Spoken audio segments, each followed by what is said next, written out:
Здравствуйте, дорогие друзья! Я рада вас приветствовать на моем канале.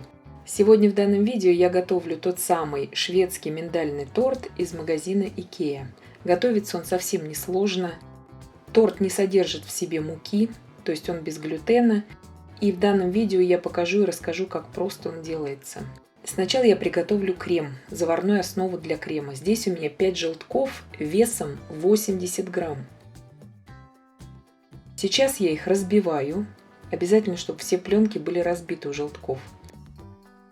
Также я добавляю туда пакетик ванильного сахара 8 грамм.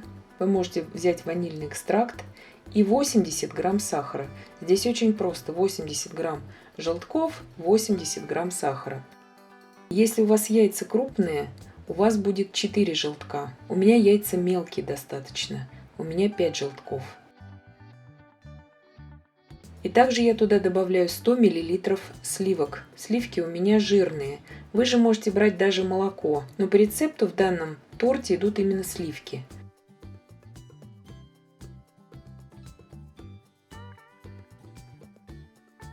И сейчас идем на плиту и доводим заварную основу до кипения при непрерывном помешивании. Кастрюля у меня, естественно, с толстым дном. На умеренном огне смесь начнет у вас густеть. Вы увидите, вы почувствуете это.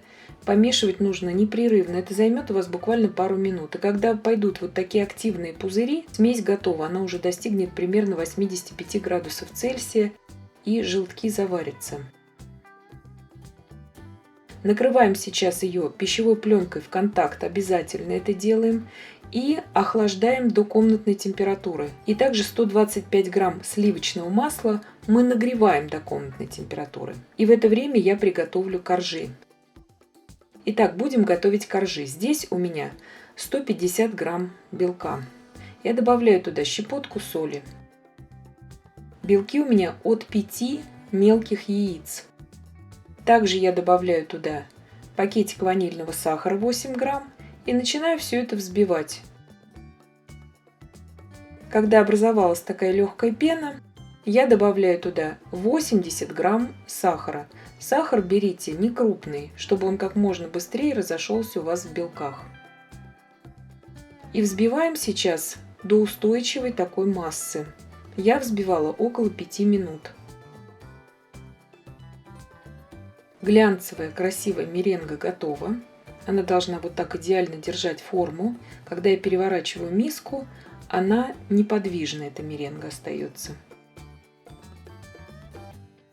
Сейчас я добавляю туда 140 грамм миндаля грубого помола. Вы же можете брать и мелкого помола, какой у вас есть. Если он у вас такой сыроватый, вы видите, что он как бы склеивается, лучше слегка, буквально пару минут, прожарить его на сковородке, чтобы он у вас был более сухой.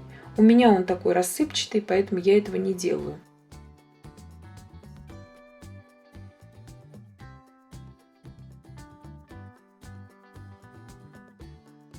Я делю тесто на две части. Здесь у меня две формы по 20 сантиметров. И буду выпекать сейчас эти коржи сразу одновременно на одном противне.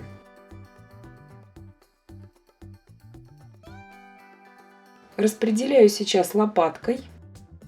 Кто боится печь торт Эстерхази, вот на этом миндальном торте из магазина IKEA можно очень хорошо потренироваться. По вкусу он напоминает чем-то торт Эстерхази. Конечно, Эстерхази более изысканный во вкусе торт получается. А этот он напоминает и очень-очень простой в приготовлении. Убираем выпекаться примерно на 25 минут при температуре 175 градусов Цельсия, режим вверх-вниз без конвекции. Коржи не поднимутся у вас при выпекании. Какие были, такими они и останутся. У меня прошло 25 минут.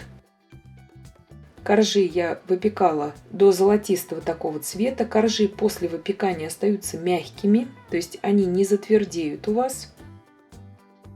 И сейчас даем им полностью остыть в формах. Полностью остыли коржи. Я извлекаю их сейчас сразу из формы. Они очень хорошо отстают также от фольги. И если вы будете выпекать в разъемной форме с дном, дно обязательно застелите силиконизированной бумагой для выпечки. Если она у вас не силиконизирована, слегка смажьте ее растительным маслом.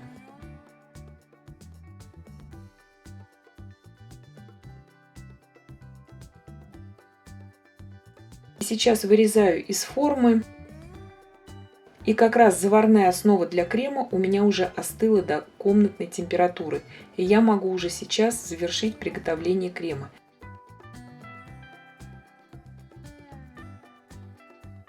Видите, коржи пластичные, они мягкие внутри. Такими они должны быть для этого торта. 2 коржа получается. И сейчас я завершаю приготовление крема. Для крема я здесь беру 125 грамм сливочного масла, которое у меня уже размягченное теперь до комнатной температуры дошло. И взбиваю до такого легкого побеления. Сейчас я добавляю туда частями всю заварную основу и просто прорабатываю миксером, чтобы масло и заварная основа соединились. Заварная основа не должна быть холодной, иначе крем у вас отслоится. Так же, как и любой заварной крем. Готовится крем очень быстро и совсем не сложно.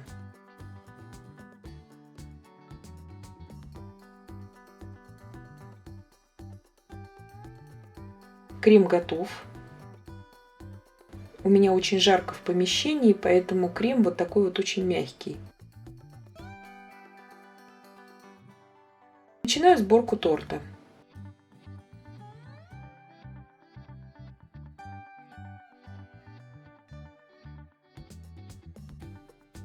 Кладу первый корж и половину крема выкладываю на корж.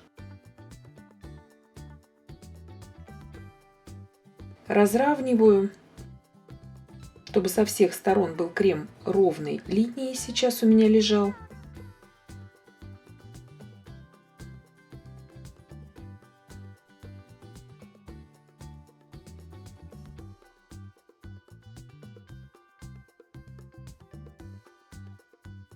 И накрываю все это вторым коржом.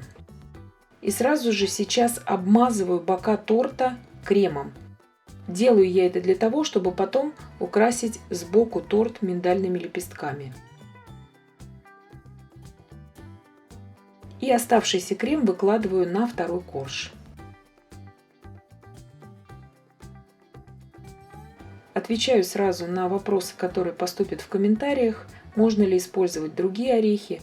Можно, но это уже не будет миндальный торт из Икеа, но по этому же принципу можно и с другими орехами сделать.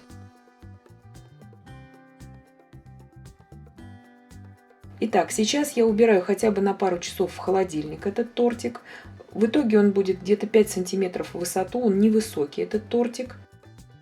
У меня прошло пару часов, я беру сейчас миндальные лепестки, примерно 80 грамм у меня здесь, и обжариваю их на сковороде, на сухой сковороде. Достала я торт из холодильника. Он слегка у меня постоял при комнатной температуре. Верхний слой крема стал более мягким, и миндальные лепестки очень хорошо к нему прилипают. И я украшаю таким образом весь торт. Может быть, вам 60 грамм миндальных лепестков понадобится. Ну, примерно, я говорю, 60-80 грамм. Сейчас я разрезаю тортик, чтобы вам уже показать, как он выглядит в разрезе. Коржи, еще раз повторяю, мягкие получаются. И кто боится выпекать такие торты, как Эстерхази, Киевский, потренируйтесь на этом торте.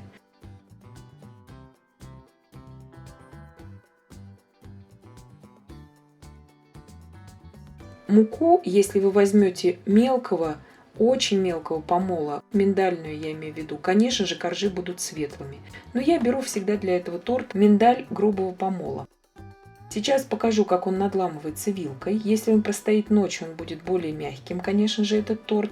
Но у меня прошло здесь буквально пару часов, но все равно коржи очень мягкие.